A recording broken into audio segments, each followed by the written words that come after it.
الحمد لله وحده والصلاة والسلام على من لا نبي بعده وعلى آله وأصحابه أما بعد. أعوذ بالله من الشيطان الرجيم. بسم الله الرحمن الرحيم.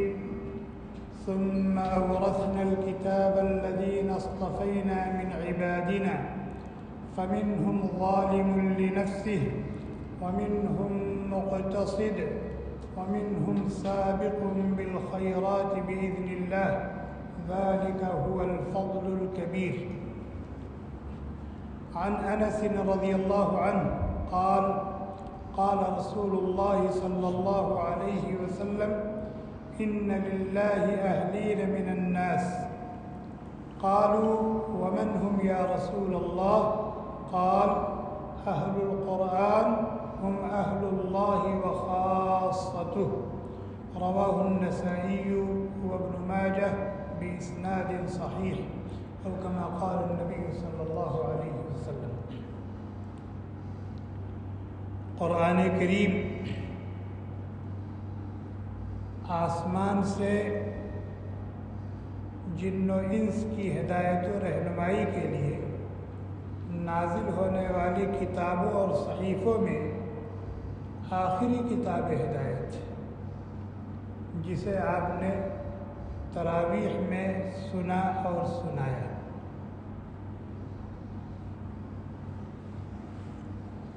یہ کلام اللہ کا کلام ہے، اللہ کی ذات سے نکلا ہوا ہے، اور اللہ اپنی ذات اور صفات کے اعتبار سے عظیم ہے. تو جو چیز ان کی ذات سے نکلی ہے وہ بھی عظیم ہے. اور جس فرشتے کے ذریعے اللہ تبارک و تعالی نے اس کتاب کو دنیا میں نازل فرمایا وہ فرشتہ بھی عظیم ہے، سید الملائکہ ہے، جس کو ہم جبریل امین کہتے ہیں. اور جس ماہ مبارک میں اللہ تبارک و تعالی نے یہ قرآن کریم اتارا وہ ماہ مبارک بھی عظیم ہے.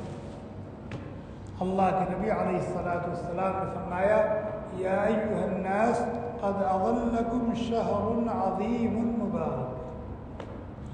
اور اس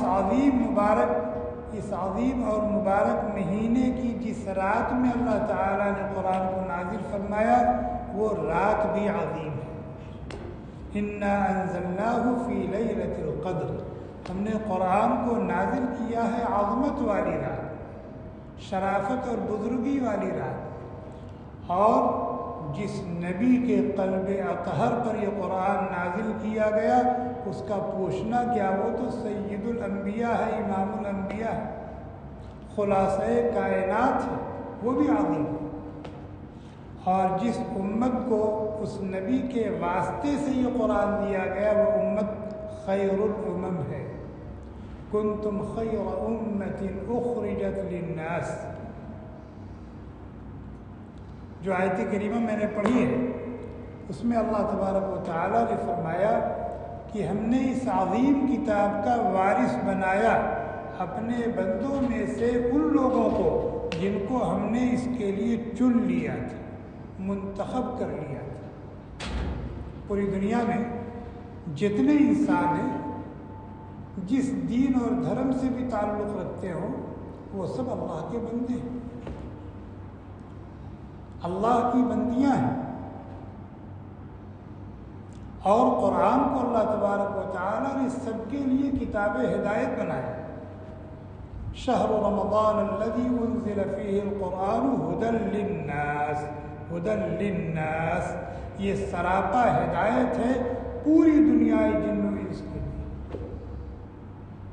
لیکن اس کتاب کو ماننے کے لیے، اس کتاب کو اپنے سینے سے لگانے کے لیے اور اس کتاب کی ہدایات اور تعلیمات کے ذریعے سے اپنے شب و روز کو جگمگانے کے لیے اور اس کو مشعل راہ بن کر دنیا اور آخرت کو سجانے کے لیے اللہ تعالیٰ نے اپنے تمام بندوں اور بندیوں میں سے کچھ لوگوں کو چن لیا اور ان کو اس کتاب کو ماننے کی توفیق عطا فرمائے جن کو مسلمان کہا جاتا ہے۔ ثم اورثنا الكتاب الذين اصطفينا من عبادنا، اپنے تمام بندوں اور بندیوں میں سے کچھ لوگوں کو چن کر کے ہم نے اس کتاب کا وارث بنا دیا، اس کتاب کو ماننے کی توفیق عطا کی۔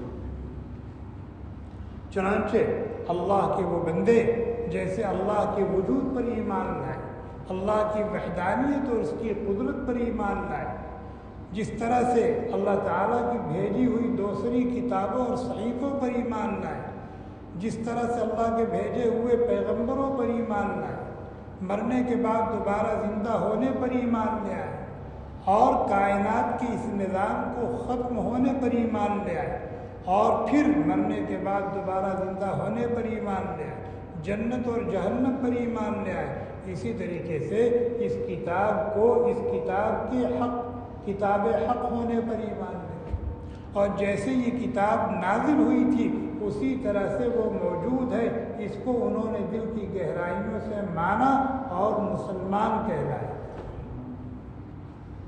یہ ہے اللہ تعالیٰ کے منتخب کردہ بندے جن کو مومن اور مسلمان کہا جاتا ہے، اور یہ سب اللہ تعالیٰ کے چنیدہ ہیں، پسندیدہ ہیں، منتخب کردہ ہیں، پسند و فرمودہ ہیں۔ ثم اورثنا الكتاب الذين اصطفينا من عبادنا، پھر آگے کیا ہوا؟ پھر فرمایا کہ یہ تو ہمارا انتخاب ہے، یہ ہمارے منتخب کردہ لوگ ہیں، لیکن پھر اس کتاب کے تعلق سے وہ 3 قسموں میں بٹ گئے۔ افراد امت کی 3 قسمیں ہو گئی۔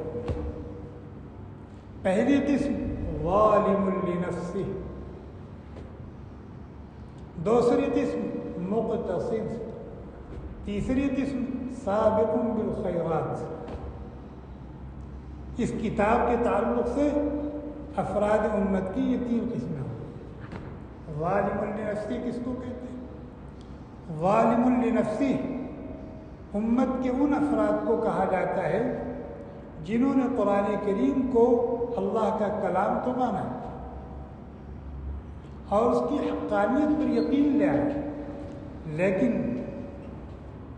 اس کے تقاضوں پر اس طرح سے عمل نہیں کیا جیسے عمل کرنا چاہیے تھا۔ اس قرآن میں اللہ تعالیٰ نے جو احکام و اوامر دیے تھے جن کو کرنا چاہیے تھا، کچھ کو کیا، کچھ کو چھوڑ دیا، اور اس کتاب میں جو نواہی و زواجر تھے جسے بچنے کا حکم تھا، کچھ سے بچے اور کچھ کو کرنے لگے۔ چنانچہ آپ دیکھیں امت کے بہت سے افراد ہیں، نماز بھی پڑھتے ہیں، روزہ بھی رکھتے ہیں، حج اور عمرہ بھی کرتے ہیں، جھوٹ بھی بولتے ہیں، خیانت بھی کرتے ہیں، رشوت بھی لیتے ہیں، سود بھی لیتے ہیں، اور نہ جانے کیسی حرکتیں کرتے نہیں کرتے۔ ان کے بارے میں فرمایا ظالم لنفسہ، ظالم لنفسہ یہ ایسی حرکت کر کے اپنے آپ پر ظلم کرنے والے، اپنے آپ کو عذاب خداوندی کا مستحق بنانے والے۔ اور آج امت کی اکثریت وہ ظالم لنفسہ، امت کی اکثریت کیا ہے؟ ظالم لنفسہ، نہ نماز پڑھتی ہے، نہ قرآن سے کوئی لگاؤ، قرآن پڑھنا جانتے ہی نہیں، اور اگر جانتے ہیں تو اونے پونے پڑھتے ہیں، خا کو ہا پڑھتے ہیں، شین کو سین پڑھتے ہیں، صاد کو سا پڑھتے ہیں، پتہ نہیں کیا کیا پڑھتے ہیں، اور اگر پڑھنا جانتے بھی ہیں تو پڑھتے نہیں، اور اگر پڑھتے ہیں تو اس میں غور و فکر نہیں کرتے اور اس پر عمل کرنے کی کوشش نہیں کرتے۔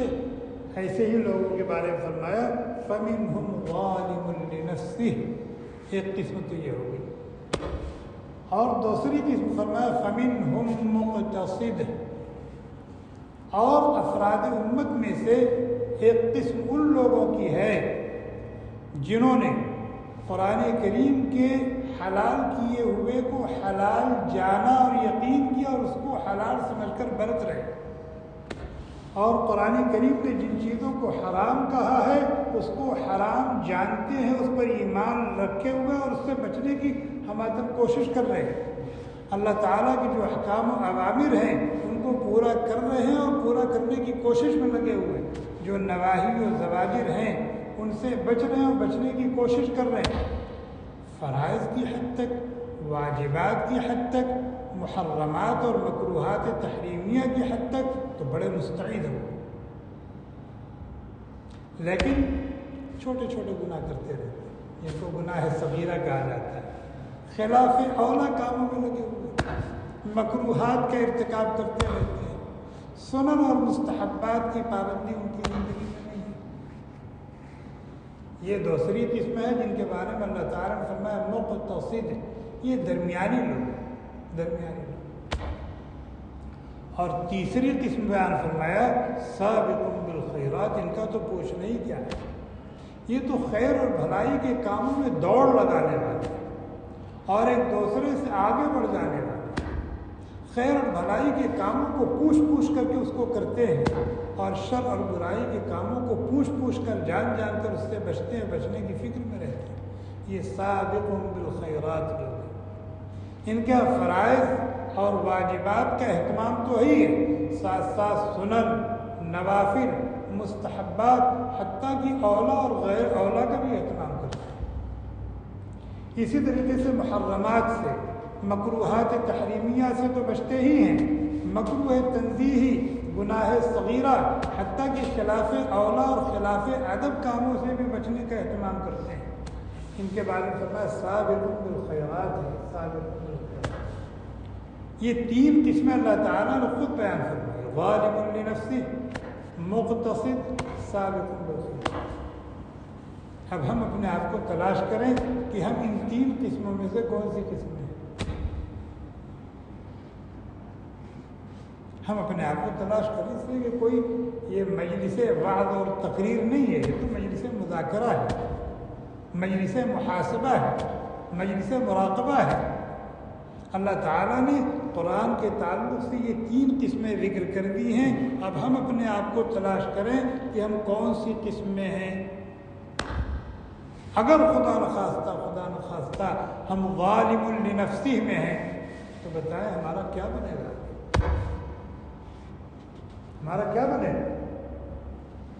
اور اگر ہم ظالم لنفسہ میں ہیں تو ابھی وقت ہے ہمارے پاس، ہم اپنی اصلاح کریں اور اس قسم سے نکل کر آگے بڑھنے کی کوشش کریں،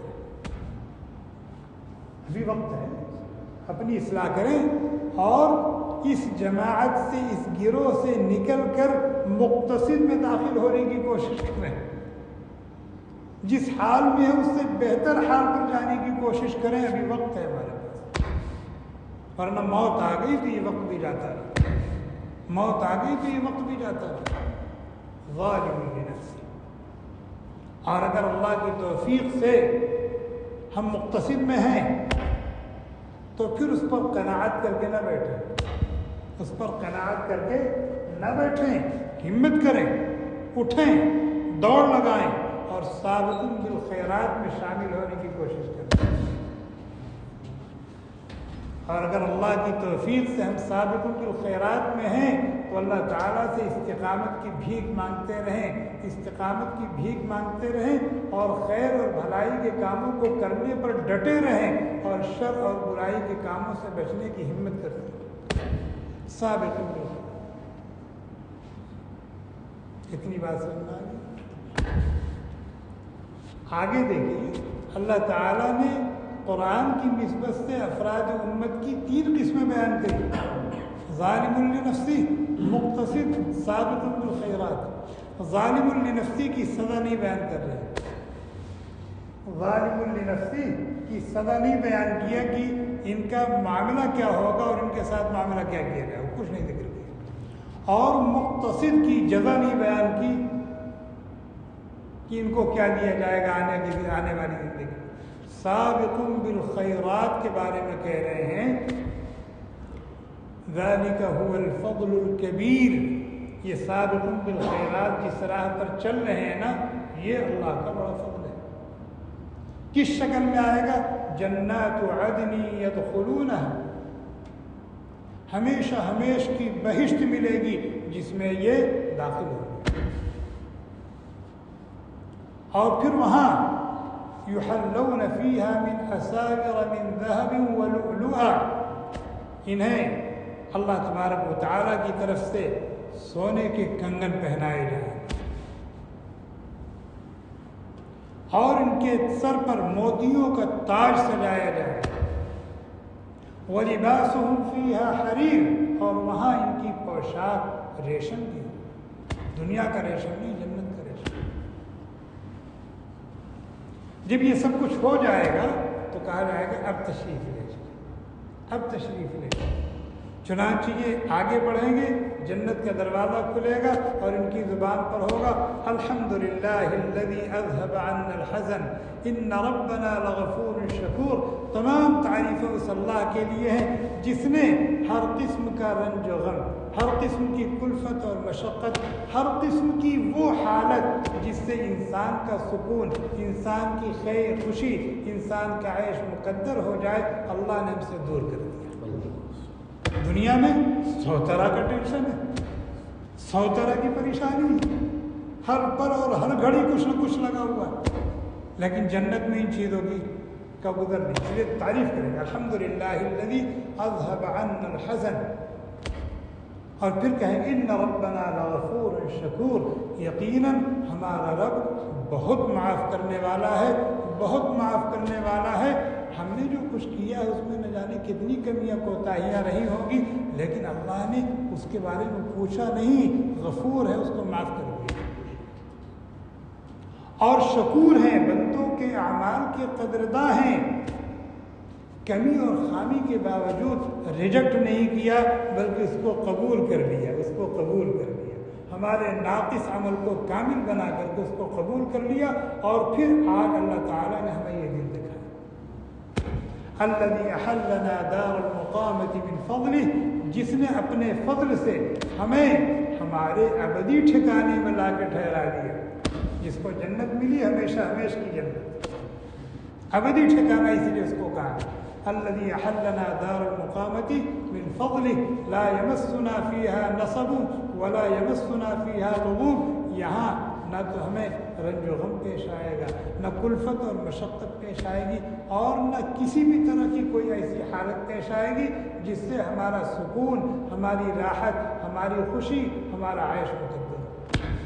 یہ انعام کس کا ذکر کیا اللہ تعالیٰ نے؟ تیسری قسم کا سابقون بالخیرات کا انعام. مقتصدن کے بارے میں خاموش ہیں. کیوں خاموش ہیں؟ یہ بتانے کے لیے کہ میرے بندے جس حال میں تو ہے اس پر قناعت کر کے مت بیٹھ، آگے بڑھ، اور سابقون بالخیرات میں شامل ہو کر ان کا جو انعام اکرام ذکر کیا گیا اس کو حاصل کرنے کی کوشش کر. اور ظالم لنفسی کی سزا کا تذکرہ نہیں کیا، ظالم لنفسی کی سزا کا تذکرہ نہیں کیا. کیوں؟ بندے ہے تو سزا کا مستحق، لیکن تیرے پاس موقع ہے، تو اس سے نکل سکتا ہے، اس سے چھوٹ سکتا ہے، اس سے بچ سکتا ہے. کہ کوشش کرنا، اسی پہ پڑا نہ رہ کہ مستحق کے سزا بچے. اندازہ لگائیں کتنی جامع آیت، کتنی جامع آیت. اور ہم سب کے لیے لمحہ فکریہ ہے کہ ہم اپنے آپ کو ان 3 قسموں میں تلاش کریں اور دیکھیں کہ اللہ تبارک و تعالیٰ کی یہ عظیم کتاب جو اللہ تعالیٰ نے ہمیں اپنے فضل سے عطا فرمایا، ہمارا اس کے ساتھ کیا برتاؤ، ہمارا اس کے ساتھ کیا معاملہ. ایک حدیث میں نے پڑھی تھی، اللہ کے نبی علیہ الصلوۃ والسلام نے فرمایا ان للہ اہلین من الناس، لوگوں میں سے کچھ اللہ کے گھرانے کے لوگ، اللہ کے گھر والے، بھائی یہ ان کے ساتھ اس طرح کا معاملہ ہو رہا ہے. کون لوگ؟ یہ شاہی خاندان کے گھرانے کے لوگ، برطانوی لوگ. کہتے نہیں کہتے ہیں کسی کے ساتھ اگر امتیازی برتاؤ ہو رہا ہے تو بندے لوگ پوچھتے ہیں یہ کون لوگ ہیں؟ شیخ تمیم کے گھرانے کے لوگ، شاہی خاندان کے لوگ. اللہ تعالیٰ اللہ کے نبی علیہ السلام فرماتے ہیں لوگوں میں کچھ لوگ اللہ کے گھر کے لوگ، صحابہ نے جب نبی علیہ السلام کی زبان مبارک سے یہ جملہ سنا تو ہوک اٹھتی ہے نا کہ یہ کون خوش بخت ہے اور کیسے کوئی اللہ کے گھر والا بنتا ہے، اللہ کے گھرانے میں شامل ہو جاتا ہے۔ پوچھا من ہم یا رسول اللہ، کون لوگ ہیں؟ فرمایا ہم اہل القرآن ہم اہل اللہ و خاصتہ، جنہوں نے اپنے آپ کو قرآن کریم کے ساتھ مشغول کر لیا، اپنا خاص تعلق قائم کر لیا، اسی کے ہو کے رہ گئے، اسی کے ہو کے رہ گئے۔ اور ظاہر ہے ہر مسلمان کو اسی کا ہو کے رہ جانا چاہیے۔ کیوں؟ اس لیے کہ جب ہم نے اللہ تعالیٰ سے اپنا تعلق قائم کر لیا تو اللہ تعالیٰ نے کہا جب تم میرے بن گئے ہو تو اب تمہاری زندگی ایسی ہونی چاہیے۔ یہ میرے بن جانے کا جو دعویٰ تم نے کیا ہے نا، اس کا تقاضا یہ ہے کہ یہ قرآن لو اور اس کے مطابق تمہاری زندگی ہونی چاہیے۔ تو ہر مسلمان کو چاہیے کہ وہ قرآن کا ہو کر رہے۔ تو اللہ کے نبی علیہ السلام نے فرمایا اللہ کے گھر والے وہ خوش بخت اور خوش نصیب ہیں جنہوں نے قرآن سے اپنے آپ کو جوڑ لیا، قرآن سے خاص تعلق قائم کر لیا، اس کو سیکھتے ہیں، سکھاتے ہیں، اس کو پڑھتے ہیں، پڑھاتے ہیں اور اس میں غور و فکر کرتے ہیں، اور جو اس میں حلال ہے اس کو حلال سمجھ کر برتتے ہیں، جو حرام ہے اس سے جان لڑا کر بچتے ہیں، جو اوامر ہے اس کو پورا کرتے ہیں، جو نواہی و زواجر ہے اس سے بچتے ہیں، اور اسی کو مشعل راہ بنا کر زندگی کی راہوں میں آگے بڑھتے ہیں۔ فرمایا یہ اللہ کے گھر والے اور خاص اللہ کے لوگ۔ کتنا بڑا شرف، کتنا بڑا ہے کہ نہیں شرف، کتنا بڑا شرف کہ آدمی تھوڑی سی محنت کرے، تھوڑی سی ہمت کرے، تھوڑی سی توجہ دے تو اللہ کے گھرانے میں شامل ہو جاتا ہے، اور جو اللہ کے گھرانے میں شامل ہو گیا اس کو کسی چیز کی کمی رہے گی؟ اس کا حساب کتاب ہوگا، اس کا نامہ عمل اس کے بائیں ہاتھ میں ملے گا، بائیں ہاتھ میں ملے گا، دائیں ہاتھ میں ملے گا۔ جب اس کا نامہ عمل تولا جائے گا تو اس کی نیکیوں کا پلڑا بھاری ہوگا یا برائیوں کا پلڑا بھاری ہوگا؟ پل صراط پر سے گزرنا ہوگا تو وہ پار ہو کے مسکراتا وہ جنت میں جائے گا یا گر کر کے جہنم میں جائے گا؟ جہاز پر سے اترے اور خرابہ نکلو، چلے جا رہے ہیں۔ کون لوگ؟ شاہی خاندان کے لوگ۔ ہم جب ایئرپورٹ پر جاتے ہیں تو 10 جگہ میں روکا جاتا ہے، یہاں یہ کرا لو، یہاں یہ کرا لو، یہاں یہ کرا لو، یہاں یہ کرا لو، اور جب جہاز سے اترتے ہیں تو پھر وہی سارے مراحل۔ لیکن جو اس گھرانے کے لوگ ہیں وہ چلے گئے خرامہ اور نکلے تو نکل گئے خرامہ، کوئی پوچھ تاچھ نہیں، نہ کہیں لائن لگانا ہے کہ نہیں؟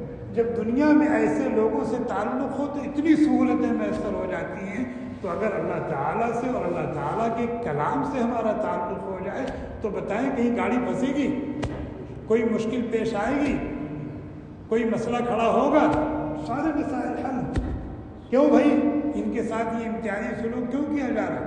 اس لیے کہ دنیا میں انہوں نے اپنے آپ کو اللہ کے گھرانے میں شامل کر لیا، اللہ کے خاص لوگوں میں سے بن گئے تھے۔ کیسے بن گئے تھے؟ یہ اللہ کا کلام ہے نا، اللہ کی ذات سے نکلا ہوا ہے، انہوں نے اس سے اپنا تعلق قائم کر لیا تھا، جس کی برکت سے یہ اللہ والے ہو گئے تھے۔ وہ معزز تھے زمانے میں مسلمان ہو کر، وہ معزز تھے زمانے میں مسلمان ہو کر، ہم خوار ہوئے تارک قرآن ہو کر۔ آج ہمارا دنیا کی سینکڑوں چیزوں سے تعلق ہے، اگر تعلق ٹوٹا ہوا ہے تو یہ رمضان بھی لے کر کے بیٹھ گئے، آدھا پارا اور ایک پارا پڑھ لیا رہ کر کے، یہ تعلق بالقرآن کی علامت نہیں ہے۔ تعلق کا مطلب تو سال کے 12 مہینے آپ اس سے جڑے رہیں، اور صرف پڑھنے کی حد تک نہیں، اس میں تدبر کریں، غور کریں، اور اس کے جو مطالبات ہیں اس کو پورا کرنے کی کوشش کریں۔ یہ ہے تعلق بالقرآن، اور اس کے لیے اللہ تبارک و تعالیٰ سے توفیق بھی مانگیں۔ بغیر توفیق خداوندی کے کچھ بھی نہیں. اور جب ہمارے اندر طلب ہوگی اور سچی طلب ہوگی اور ہم اللہ سے مانگیں گے تو اللہ تعالیٰ ہمیں محروم نہیں رکھے گا.